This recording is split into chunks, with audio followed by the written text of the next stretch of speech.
ಹಳ್ಳಿಯಲ್ಲಿ ಮಾಡುವಂಥ ಹಲಸಿನ ಹಣ್ಣಿನ ಸ್ಪೆಷಲ್ ತಿಂಡಿನ ಇವತ್ತು ನಿಮ್ಮ ಜೊತೆಗೂ ಕೂಡ ಶೇರ್ ಮಾಡ್ಕೊಳ್ತಾ ಇದ್ದೀನಿ. ನಮಸ್ಕಾರ ಸ್ನೇಹಿತರೆ, ಗಾಯತ್ರಿ ಕಿಚನ್ಗೆ ನಿಮಗೆಲ್ಲ ಸ್ವಾಗತ. ನಾನಿವಾಗ ಹಲಸಿನ ಹಣ್ಣನ್ನು ಕಟ್ ಮಾಡ್ತಾ ಇದ್ದೀನಿ. ಕಟ್ ಮಾಡಿಬಿಟ್ಟು ಇದ್ರ ಗುಂಜೆಲ್ಲ ತೆಗೆದು ಸೊಳೆಗಳನ್ನು ತೆಕ್ಕೊಳ್ಳೋಣ. ಇವತ್ತು ಅಮ್ಮ ಒಂದು ಹಳ್ಳಿಯಲ್ಲಿ ಮಾಡುವಂಥ ಸ್ಪೆಷಲ್ ತಿಂಡಿ ಮಾಡ್ತಾ ಇದ್ದಾರೆ. ತುಂಬ ಚೆನ್ನಾಗಿರುತ್ತೆ.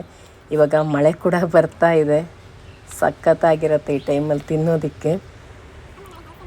ಇವತ್ತಿನ ವ್ಲಾಗ್ ನೋಡೋದಕ್ಕಿಂತ ಮುಂಚೆ ಹೊಸಬರಾಗಿದ್ದರೆ ಸಬ್ಸ್ಕ್ರೈಬ್ ಮಾಡಿ, ಪಕ್ಕದಲ್ಲಿರುವಂಥ ಬೆಲ್ಲೈಕಾನನ್ನು ಪ್ರೆಸ್ ಮಾಡಿ. ನಾನು ಮುಂದೆ ಹಾಕುವಂಥ ಎಲ್ಲ ವಿಡಿಯೋ ನೋಟಿಫಿಕೇಷನ್ ನಿಮಗೆ ಸಿಗುತ್ತೆ.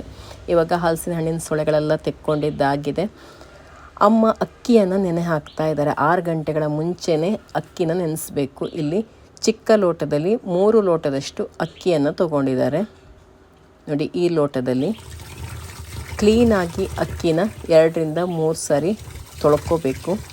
ತೊಳ್ಕೊಂಬಿಟ್ಟು ಅಕ್ಕಿಗೆ ನೀರು ಹಾಕಿಬಿಟ್ಟು ನೆನೆಸಿಟ್ಕೋಬೇಕು.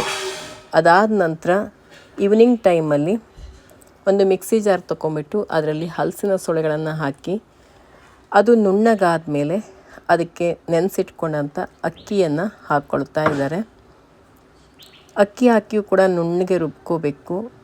ಅದು ನುಣ್ಣಗಾದ ಮೇಲೆ ಕಾಯಿಯನ್ನು ಹಾಕಿ ನುಣ್ಣಗೆ ರುಬ್ಕೋಬೇಕು. ಅಕ್ಕಿ ಜೊತೆಗೇ ಕಾಯಿ ಹಾಕಿಬಿಟ್ರೆ ಅದು ನುಣ್ಣಗಾಗಲ್ಲ. ನುಣ್ಣಗಾದ ಮೇಲೆ ಕಾಯಿ ಹಾಕಿ ನುಣ್ಣಗೆ ರುಬ್ಕೋಬೇಕು.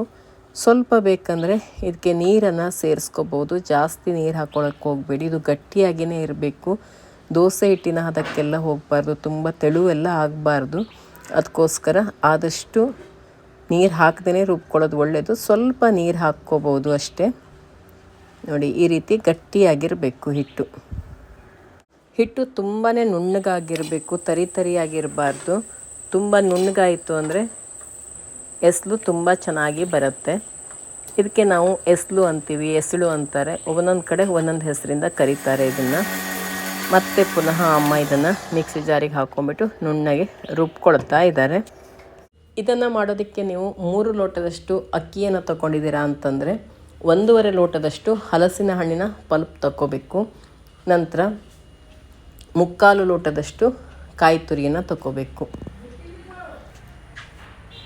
ಇವಾಗ ಇದನ್ನೆಲ್ಲ ರುಬ್ಕೊಂಡಾದ ನಂತರ ನಾನಿಲ್ಲಿ ಬಾಳೆ ಎಲೆಯನ್ನು ಕೊಯ್ಯೋದಕ್ಕೆ ಅಂತ ಬಂದೆ. ಇದನ್ನು ಬಾಳೆ ಎಲೆಯಲ್ಲಿ ಹಚ್ಚಿ ಬೇಯಿಸುವಂಥದ್ದು.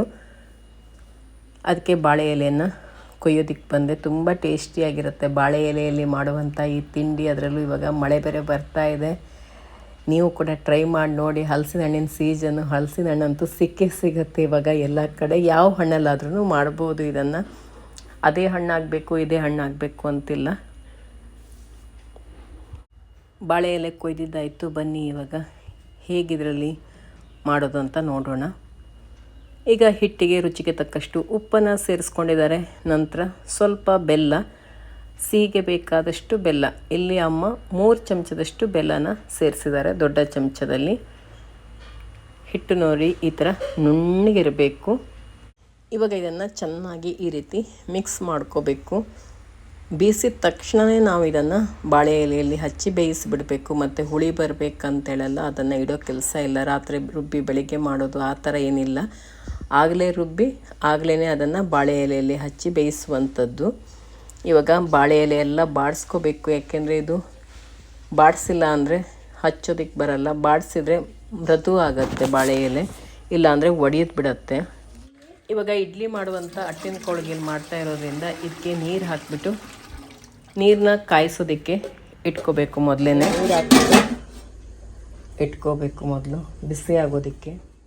ಇವಾಗ ಬಾಡಿಸ್ಕೊಂಡಂಥ ಬಾಳೆ ಎಲೆಗೆ ಎಣ್ಣೆ ನೀರನ್ನು ಹಚ್ಕೋಬೇಕು. ಎಣ್ಣೆ ನೀರು ಹಚ್ಕೊಂಡ್ಬಿಟ್ಟು ತೆಳುವಾಗಿ ಇದನ್ನು ಹಚ್ಚಬೇಕು. ಕೈಯಲ್ಲೇ ತೆಳುವಾಗಿ ಹಚ್ಚಿದ್ರೂ ಆಗುತ್ತೆ, ಸೌಟಲ್ಲಾದರೂ ಆಗುತ್ತೆ.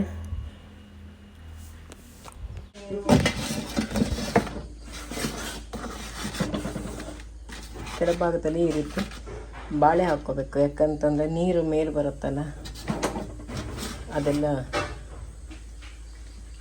ನಾವು ಬೇಯಿಸೋದಕ್ಕೆ ಇಟ್ಕೊಂಡಿದ್ದಕ್ಕೆ ತಾಗ್ಬಿಡತ್ತೆ. ಅದಕ್ಕೋಸ್ಕರ ಈ ರೀತಿ ಬಾಳೆ ಎಲೆ ಹಾಕ್ಕೊಳ್ಳುವಂಥದ್ದು. ಮೇಲೆ ಈ ರೀತಿ ಬೇಯಿಸೋದಕ್ಕೆ ಇಟ್ಕೋಬೇಕು. ಇದು ಹಚ್ಚಿದ ಮೇಲೆ ನೋಡಿ, ಮಧ್ಯ ಹಲಸಿನ ಹಣ್ಣಿನ ಸೊಳೆ ಚಿಕ್ಕ ಚೂರು ಹಾಕಿದ್ದೀನಿ. ಯಾಕೆಂದರೆ ಅದು ಬಾಯಿ ಸಿಗ್ತಾ ಇದ್ರೆ ಚೆನ್ನಾಗಿರುತ್ತೆ ತಿನ್ನೋದಕ್ಕೆ ಅಂತೇಳಿ. ಕೊನೆಯಲ್ಲಿ ಮೇಲ್ಭಾಗದಲ್ಲೂ ಕೂಡ ಮತ್ತೊಂದು ಬಾಳೆ ಎಲೆಯನ್ನು ಈ ರೀತಿ ಮುಚ್ಚಬೇಕು. ಯಾಕೆಂದರೆ ಆವಿಯಾಗಿ ಬಂದಂಥ ನೀರೆಲ್ಲ ಅದರ ಮೇಲೆ ಬಿದ್ದರೆ ಹಾಳಾಗಿಬಿಡತ್ತೆ. ಅದಕ್ಕೋಸ್ಕರ ನೋಡಿ ಇವಾಗ ಬೇಯಿಸಿದ್ದಾಗಿದೆ.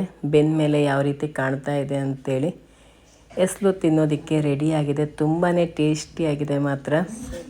ನೋಡಿ ಎಷ್ಟು ತೆಳುವಾಗಿ ಬಂದಿದೆ ಅಂಥೇಳಿ. ನೋಡೋದಕ್ಕೂ ತುಂಬ ಚೆಂದ ಕಾಣಿಸ್ತಾ ಇದೆ. ಪಳಪಳ ಅಂತ ಹೊಳಿತಾ ಇದೆ. ತುಪ್ಪದ ಜೊತೆಗೆ ತಿಂತಾ ಇದ್ದರೆ ಸಖತ್ತಾಗಿರುತ್ತೆ. ಆರಾಮಾಗಿ 4-5 ಅಂತೂ ತಿಂದುಬಿಡ್ಬೋದು. ಇವತ್ತಿನ ರೆಸಿಪಿ ವ್ಲಾಗ್ ನಿಮ್ಗೆ ಇಷ್ಟ ಆಗಿರುತ್ತೆ ಅಂತ ಅಂದ್ಕೊಂಡಿರ್ತೀನಿ. ಇಷ್ಟ ಆಗಿದ್ದರೆ ಹೊಸಬರಾಗಿದ್ದರೆ ಸಬ್ಸ್ಕ್ರೈಬ್ ಮಾಡಿ, ಹಾಗೆ ಬೇರೆಯವ್ರ ಜೊತೆ ಕೂಡ ಶೇರ್ ಮಾಡ್ಕೊಳ್ಳಿ. ನಿಮ್ಮ ಅನಿಸಿಕೆ ಅಭಿಪ್ರಾಯವನ್ನು ಕಮೆಂಟಲ್ಲಿ ತಿಳಿಸಿ, ಹಾಗೆ ಒಂದು ಲೈಕ್ ಮಾಡೋದನ್ನು ಮರಿಬೇಡಿ ಸ್ನೇಹಿತರೆ. ಇನ್ನೊಂದು ರೆಸಿಪಿ ಜೊತೆಗೆ ನಿಮ್ಮನ್ನು ಭೇಟಿ ಆಗ್ತೀನಿ.